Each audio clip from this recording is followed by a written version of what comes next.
জয় ভগবান নৃসিংহদেবের জয়। নৃসিংহ চতুর্দশী তথা নৃসিংহ জয়ন্তী 2024 চলে এসেছে। তো এবছরের নৃসিংহ জয়ন্তী 2024 কবে? 21 মে 2024 মঙ্গলবার নাকি 22 মে 2024 বুধবার? আসছে 22 মে 2024 বুধবার অনুষ্ঠিত হচ্ছে নৃসিংহ চতুর্দশী 2024। হরে কৃষ্ণা। সুধী ভক্তি পেয়াসী বন্ধুগণ, সবাইকে ভক্তিপূর্ণ দণ্ডবত প্রণাম। কৃষ্ণ কৃপাশ্রী সুরেশ চ্যানেলটির আরও একটি নতুন পর্বে আপনাদের সবাইকে সুস্বাগত। আজ আপনাদের জন্য এই বিশেষ আয়োজনের আকর্ষণীয় পর্বে রয়েছে নৃসিংহ চতুর্দশী বা নৃসিংহ জয়ন্তী কি, এবছরের নৃসিংহ জয়ন্তী কবে হবে, নৃসিংহ চতুর্দশীর সময়সূচি কি, নৃসিংহ চতুর্দশী ব্রতের সংকল্প মন্ত্র কি, নৃসিংহ স্তব এবং প্রণাম মন্ত্র কি, নৃসিংহ চতুর্দশী ব্রত মাহাত্ম্য কি, নৃসিংহ চতুর্দশী ব্রত নিয়ম কি, তথা নিজ বাড়িতে কিভাবে নৃসিংহ জয়ন্তী পালন করবেন, আর এই সকল বিষয়ই এই ভিডিওটির মাধ্যমে আমি আপনাদের সামনে তুলে ধরছি। আপনারা সম্পূর্ণ ভিডিওটি অত্যন্ত মনোযোগ সহকারে দেখুন। হরে কৃষ্ণ। প্রেম চেয়ে বলুন রাধে রাধে, জয় রাধে। তো সুধী বৈষ্ণব ভক্তবৃন্দ, প্রথমেই নৃসিংহ চতুর্দশী তথা নৃসিংহ জয়ন্তী কি? পুরাণ কথা অনুযায়ী বৈশাখ মাসের শুক্লপক্ষের চতুর্দশী তিথিতে ভগবান বিষ্ণু তার চতুর্থ অবতার রূপ ধারণ করেছিলেন। এই তিথিতেই ভগবান বিষ্ণু মর্তে আবির্ভূত হয়েছিলেন অর্ধ সিংহ এবং অর্ধ মানব অবতার রূপে। সেই জন্যই তার এই রূপটি নৃসিংহ বা নরসিংহ নামে প্রসিদ্ধ। তাই এই তিথি পরিচিত নৃসিংহ জয়ন্তী রূপে। হরে কৃষ্ণ।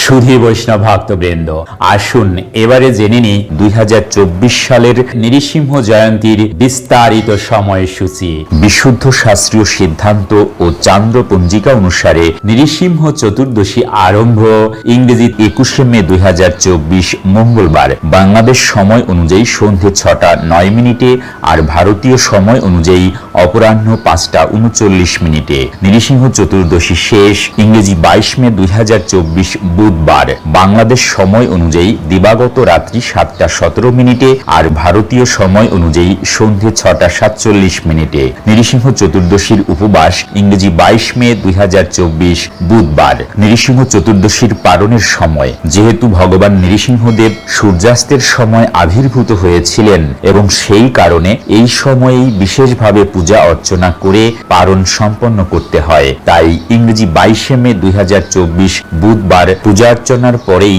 পালন করতে পারবেন। নৃসিংহ চতুর্দশী ব্রতের সংকল্প মন্ত্র। শ্রী নৃসিংহ মহাভীম দয়াম কুরু মম পুরী উদ্যা অহম তে বিধাস্বামী ব্রতম নির্বিঘ্ন তাম নয়। হে নৃসিংহদেব, হে মহাভীম, আমার উপর দয়া প্রকাশ করুন।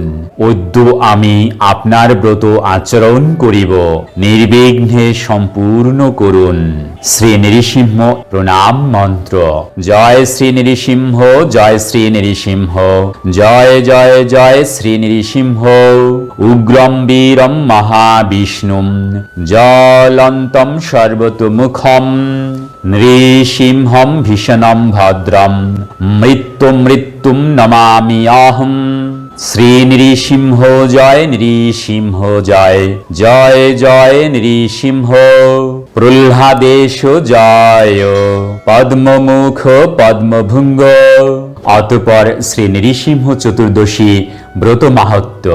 বৃহৎ নারসিংহ পুরাণে ভগবান শ্রী নৃসিংহদেব ভক্ত প্রহ্লাদকে বললেন, বর্ষে বর্ষে তু কর্তব্যম মম সন্তুষ্টি কারণম মহাগুহ মেদম শ্রেষ্ঠম মানরৈভব ভীরুভিহি।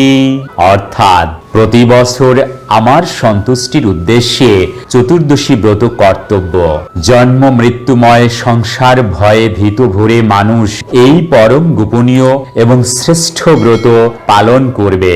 বৈশাখ মাসের শুক্লা চতুর্দশীতে শ্রী নৃসিংহদেব আবির্ভূত হয়েছিলেন, তাই এই তিথিতে ব্রত পালন পূর্বক তার পুজো এবং উৎসব করতে হয়।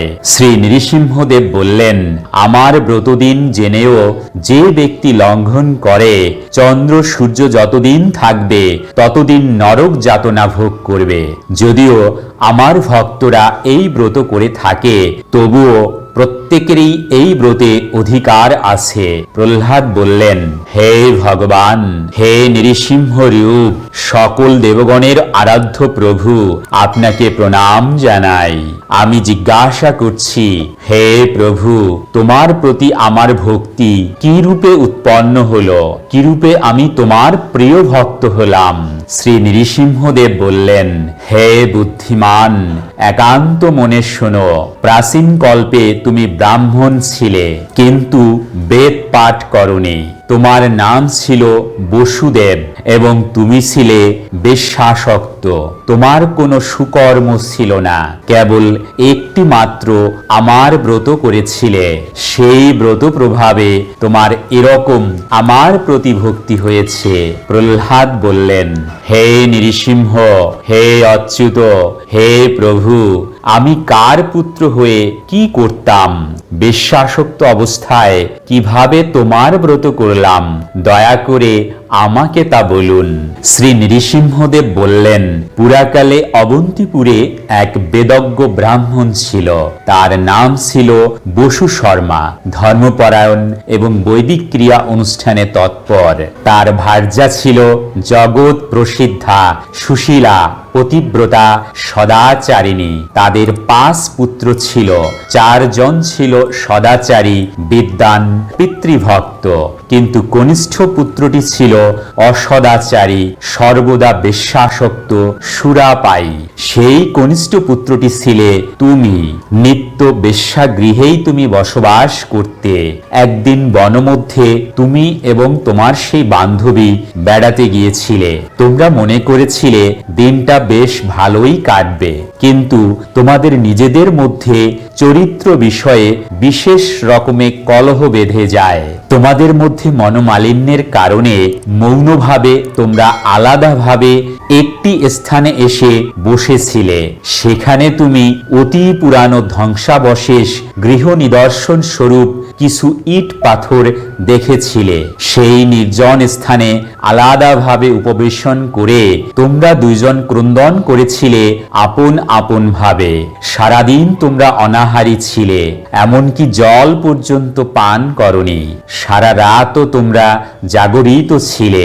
ক্লান্ত শরীরে, দুঃখিত অন্তরে, মনোমালিন্য ভাবে তুমি সেখানে শুয়ে পড়ে প্রার্থনা করছিলে, হে ভগবান, হে শ্রীহরি, এই জগতের কত লোক সুন্দর। আমার বাবা মা কত সুন্দর ধর্মপ্রাণ। আমার ভাইয়েরা কত সুন্দর, তারা নিষ্ঠাবান, চরিত্রবান, কিন্তু আমি অধপতিত, আমি মহা মন্দমতি, আমি চরিত্রহীন, পথের পাগলের চেয়েও অধম। হে ভগবান, ভালো লোকেরা তোমার শরণাগত, আমি মূর্খ, কারো শরণাগত নই। আমি অতি নিঃসঙ্গ, আমি বড় অসহায় অবস্থায় তোমার কাছে প্রার্থনা করছি।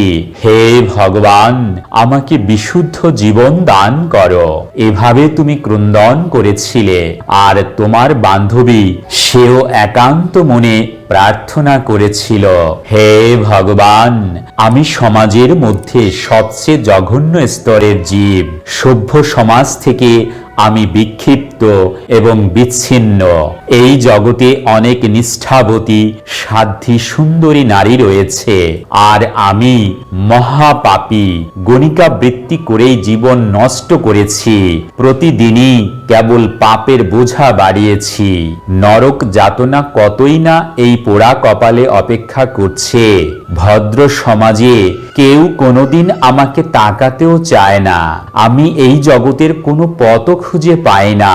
হে পরম করুণাময় ভগবান, যদি তোমার অহেতুকী কৃপা দৃষ্টি আমার প্রতি থাকে তবে দয়া করে আমার এই জীবন পরিবর্তন করে দাও। এভাবে সে আকুল অন্তরে ক্রন্দন করতে লাগল। শ্রী নৃসিংহদেব বললেন, হে প্রহ্লাদ, সেই স্থানটি ছিল আমার প্রাচীন মন্দির। সেই দিনটি ছিল বৈশাখ মাসের শুক্লা চতুর্দশী, আমার আবির্ভাবের দিন। তোমরা উপবাসী ছিলে, রাত্রি জাগরণ করছিলে, জীবনের কল্যাণ প্রার্থনা করছিলে, অর্থাৎ অজ্ঞাতসারেই তোমরা আমার পরম মঙ্গলময় চতুর্দশী ব্রত পালন করেছিলে। সেই ব্রত প্রভাবে তুমি এ জন্মে আমার প্রিয় ভক্ত রূপে জন্মগ্রহণ করেছ। আর সেই বেশ্যাও স্বর্গলোকে অপ্সরা জীবন লাভ করে ত্রিভুবনে সুখচারিণী হয়েছে। হে প্রহ্লাদ, আমার ব্রতের প্রভাব শোনো। সৃষ্টি শক্তি লাভের উদ্দেশ্যে সৃষ্টিকর্তা ব্রহ্মা আমার এই চতুর্দশী ব্রত পালন করেছিলেন। ত্রিপুরাসুরকে বধের উদ্দেশ্যে স্বয়ং মহাদেব এই ব্রত করেছিলেন। স্বর্গসুখ লাভের জন্যই দেবতারা আগের জন্মে আমার ব্রত করেছিলেন। বেশ্যাও এই ব্রত প্রভাবে ত্রিলোকে সুখচারিণী হয়েছে। যে সমস্ত মানুষ আমার এই ব্রত শ্রেষ্ঠ পালন করবে, শতকোটি কল্পেও তাদের সংসারে পুনরাগমন নেই। আমার ব্রত প্রভাবে অপুত্রক ভক্ত পুত্র লাভ করে, দরিদ্র ধনশালী হয়, তেজস্কামী তেজ লাভ করে, রাজ্যকামী রাজ্য পায়, আয়ুষ্কামী দীর্ঘায়ু লাভ করে। স্ত্রী লোকেরা আমার এই চতুর্দশী ব্রত পালন করলে ভাগ্যবতী হয়। এই ব্রত সৎ পুত্রপ্রদ, অবৈধব্যকর এবং পুত্র শোক বিনাশন দিব্য সুখপ্রদ। স্ত্রী পুরুষ যারা এই উত্তম ব্রত পালন করে তাদের আমি সুখ এবং ভুক্তি মুক্তি ফল দান করি। হে প্রহ্লাদ, দুরাত্মাদের আমার ব্রত পালনে মতি হয় না, পাপ কর্মেই সর্বদা তাদের মতি। হরে কৃষ্ণ। জয় শ্রী নৃসিংহদেবের জয়। শ্রী নৃসিংহ চতুর্দশী ব্রত নিয়ম কি, অর্থাৎ কিভাবে নিজ বাড়িতে নৃসিংহ চতুর্দশী ব্রত পালন করবেন। ভগবান শ্রী নৃসিংহদেব বললেন, বৈশাখী শুক্লা চতুর্দশী ব্রত পালনকারীরা পাপাচারীদের সঙ্গে কথা বলবে না, মিথ্যা আলাপ বর্জন করবে, স্ত্রী সম্ভাষণ বর্জন করবে, দ্রুত ক্রীড়া ত্যাগ করে আমার রূপ গুণ লীলার কথা স্মরণ করবে, দুপুরে পবিত্র জলে স্নান করবে, তারপর ঘরে এসে গোময় দিয়ে মণ্ডপ লেপন করে অষ্টদল পদ্ম রচনা করবে।